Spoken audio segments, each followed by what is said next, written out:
Only about a mile in.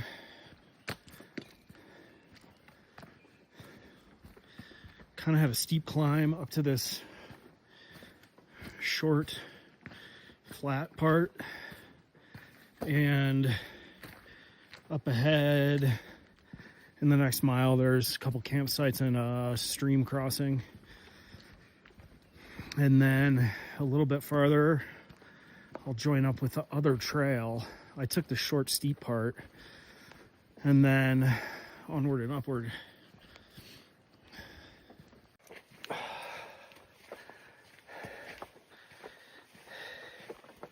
Tired?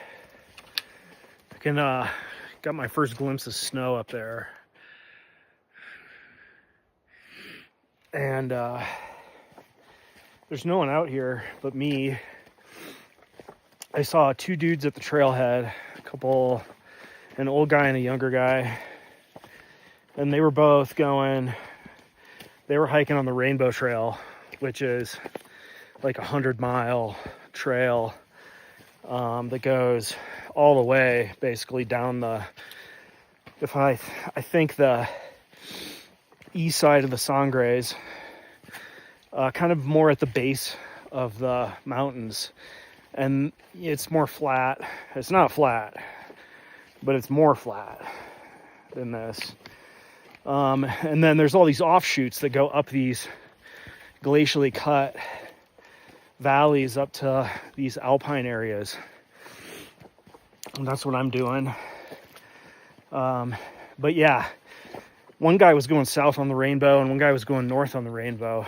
So there's no one here. There's no boot prints. There was one other car in the lot when I got there, but it's very isolated, and it's a very thick forest. Just super thick. And in this section, there's a lot of standing deadwood, and there's also a lot of downed trees. Not in the trail, really. There was one blocking the trail that I had to go around, but the trail's clear. And yeah, I'm about to come up to the river. I can hear it, stream/river. It was running high last week because of the melt off, and we'll see what it's like in a minute.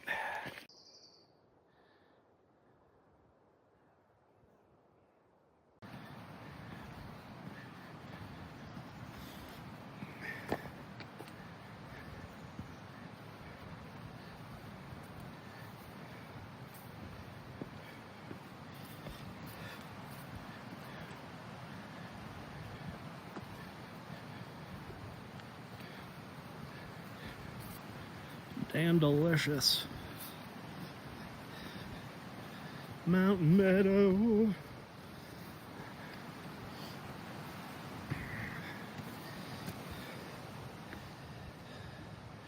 Butterflies and everything. Here we are at the river crossing.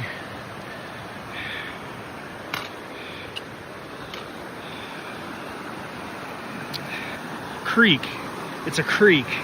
It's not a stream. It's not a river. It's Swift Creek. And the question is, do I take off my shoes or do I not take off my shoes?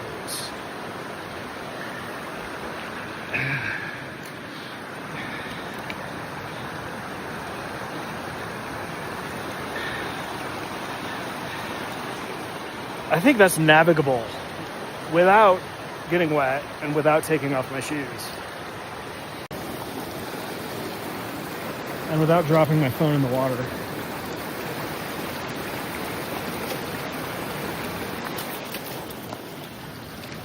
Strike one.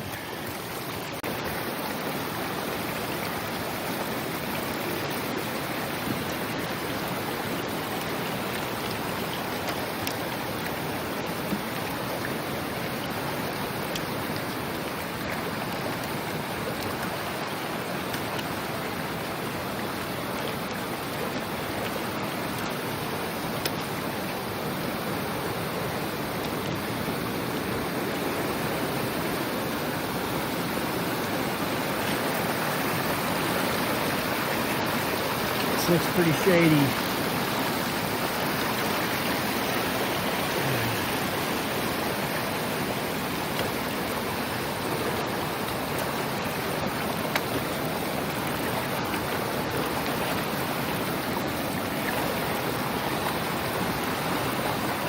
I mean, we've got 2 logs to stand on. It's not bad. Whoa! Yeah, that was an almost. That was an almost.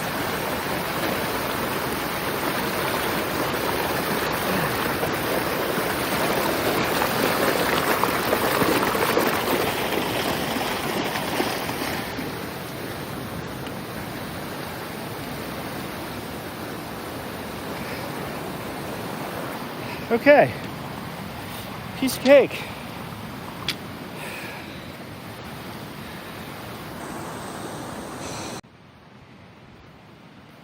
Little spur trail here.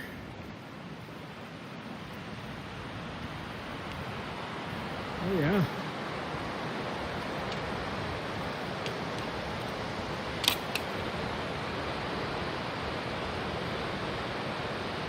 That is raging waterfall.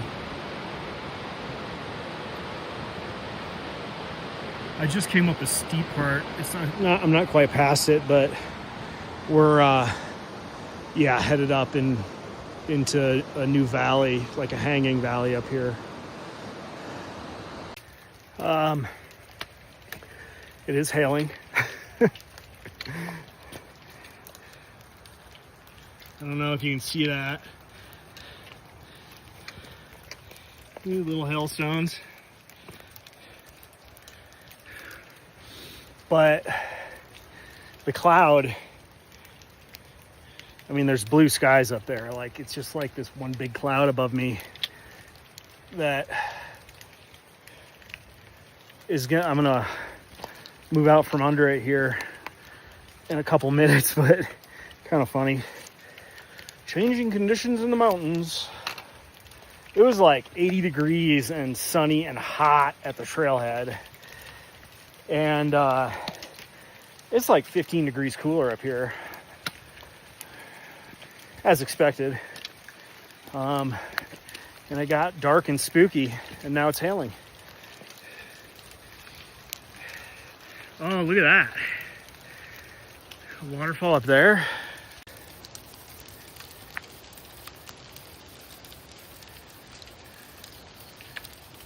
It's pretty sweet. All right, onward and upward.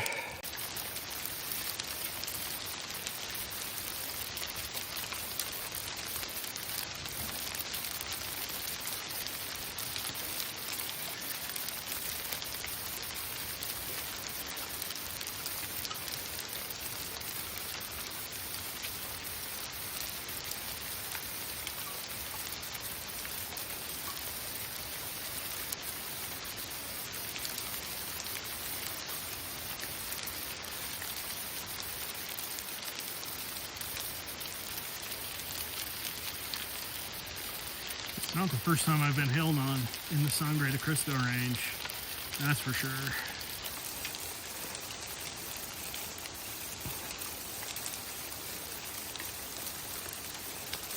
Coming down Lindsay, never forget that day.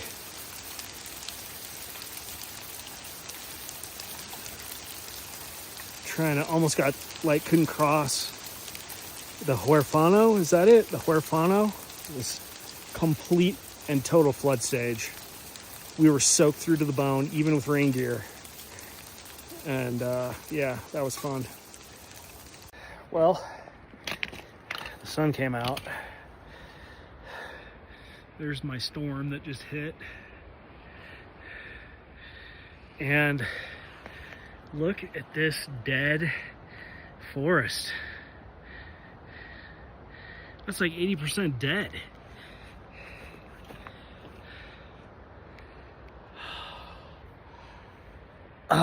I don't know if the upper lakes are like, I think they're in there, or if they're up in there.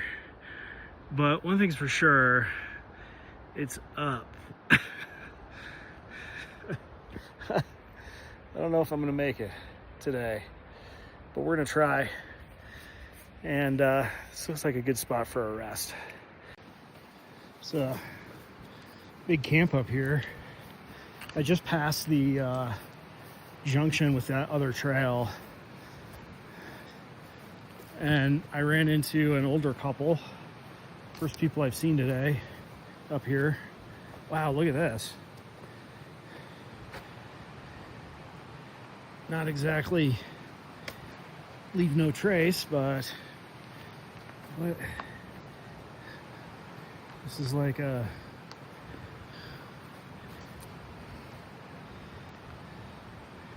firewood structure thing.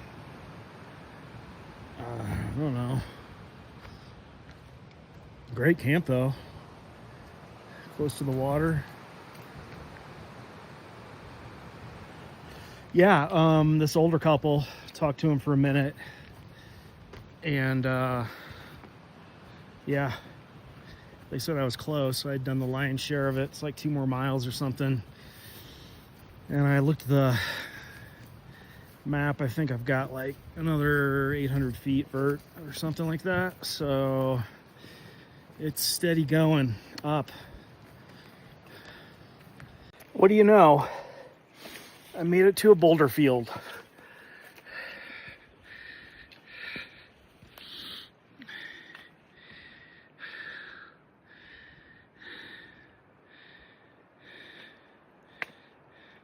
That's a spread eagle peak right there, I'm told. Behind the trees. Oh, who named that one?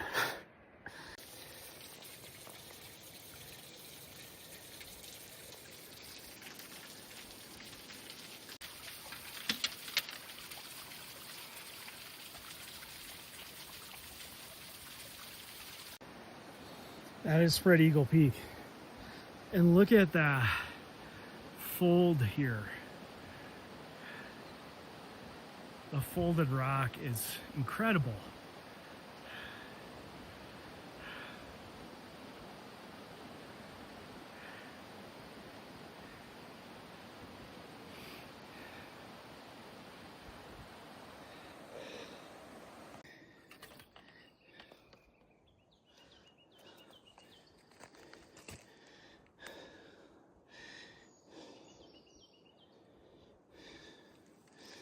I'll be darned.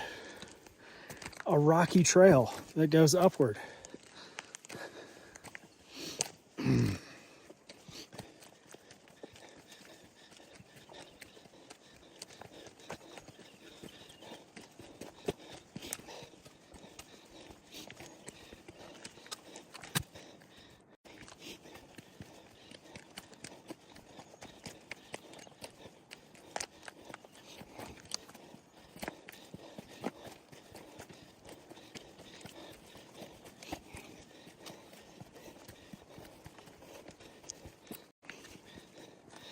I did hit some switchbacks a ways back. Just up that boulder field, really.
gonna have to stop recording until I get to the lake because my phone's only at about 10%.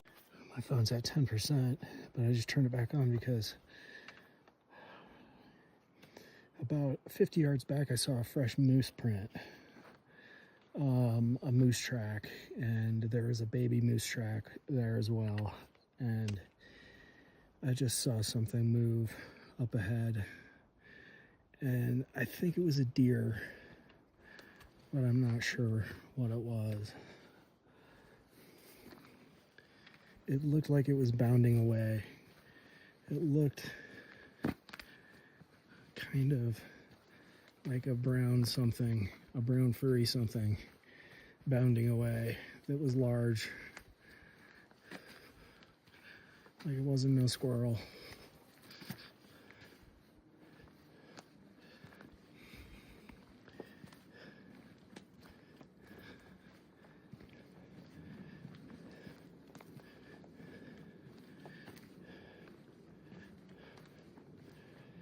I don't want to see a moose, mama.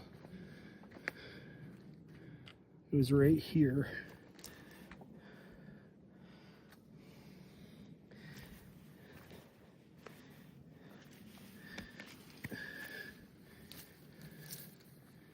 And it's gone.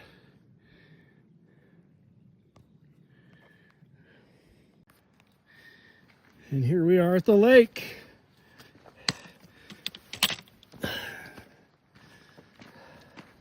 Oh, there's a person here.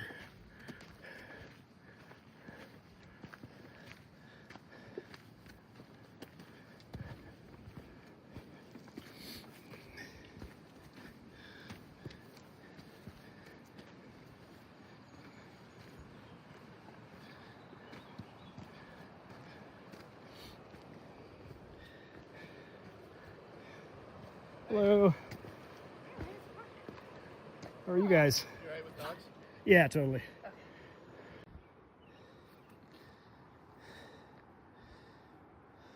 Lake of the Clouds. It's big.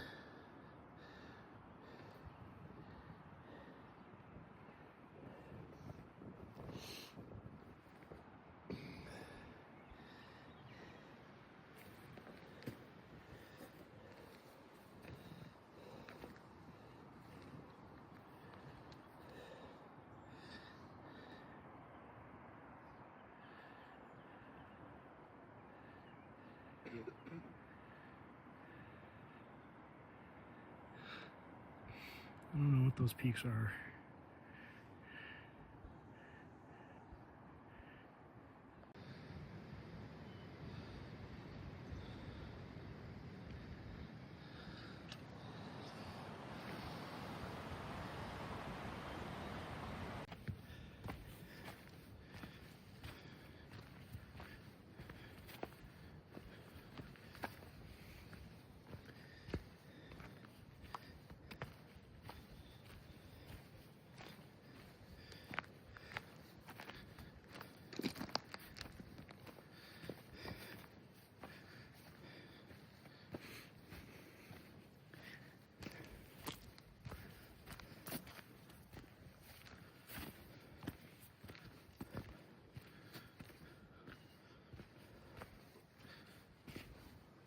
Down we go. Here at the trail junction, that's where I came up. That's where I went. That's the other trail that's longer. This is the, I can't remember what it's called. The Swift Creek Trail from the something G something trailhead. What's the, I can't remember it. Yeah, we got a little thunderstorm in the distance. I think that's east of me though, so hopefully it's headed east. And that couple that I was talking to at the lake had just proposed to her like minutes before I showed up, which was awesome. I took their picture and I filmed a little bit at the lake, but I kind of wanted to give them their space, and I talked to them for a minute. They were nice folks from Greeley. Yeah, so I didn't do a long video at the lake, but I did make it up there. And now I'm headed down. I don't know what time it is, probably about 2 o'clock. Probably reach the car around 4. Hoping I can get into some water too still today. And it doesn't get too dark and stormy and cold, but we'll see how it feels down below. I just crossed the stream again. The creek, Swift Creek. And I'm on the relatively flat part here, which is nice. It's a lot warmer down here. I've already descended probably 1,000 feet. Just kind of, it's different, you know, when you're alone. I'm struck by how different it is, the experience. You notice different things. I feel like you notice more things because you're not having conversation, and you also go way deep into your mind, and it's just a completely and totally different experience. I mean, don't get me wrong, I love trekking and hiking and camping and traveling with friends. Has its own special flavor, but the solo mish is also something special. Something that I gotta remember, that like to keep doing it, because when you're down there, like the motivation wanes. And each year it wanes a little more, it seems. A little harder to get excited about it. All right, I'm back in the car, and that's another successful day hike. I just left the Gibson Creek trailhead. I think it was called Gibson Creek, or Gibson, I think. My phone died during that last clip, so I just got it back on. And I am headed into town to get gas in Westcliff. It's stormy, but I never did get wet. Those storms were east of me, and they are still east. So I need to get into some cold water, and I am tired and hungry and scratched up, and I am on the way to get into, after I get gas, some cold water, and then I am going to eat a burger. I think I did about, I don't know how far I went today. I think I did about 10 miles and 2,500 vertical feet. That was the Gibson Creek trailhead to the Lake of the Clouds via the Swift Creek. Amazing hike. Shout out to Bill and Megan, if you're watching this, or even if you're not. I wouldn't be out here if it weren't for you guys. And that was a good one, good day hike, another successful one. And I hope to be back in this area next week for another. So we'll see you then.